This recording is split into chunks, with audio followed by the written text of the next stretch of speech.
This is Mama Mish, and today in the Magic Kitchen we are making chicken soup for matzo ball soup. Do you remember that series of Chicken Soup for the Soul books? I read a couple of them. They were sweet and cute little vignettes meant to make you feel like you'd had a bowl of chicken soup, also known in some circles as Jewish penicillin.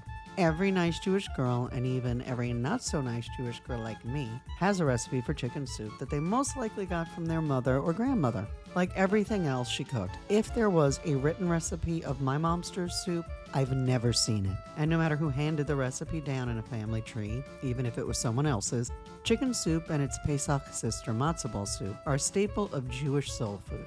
The ingredients marry in a way that makes anyone sick with any malady, from a cold to heartbreak, feel better after the first sip of broth.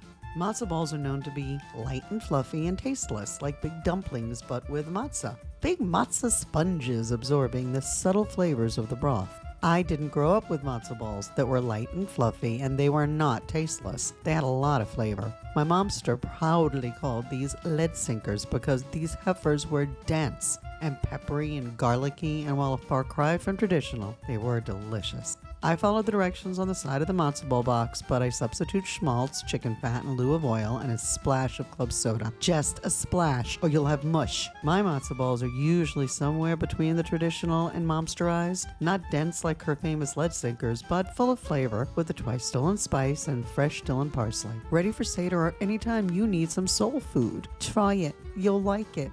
Share our website and socials on your socials, and let Mama Mish make your kitchen magic.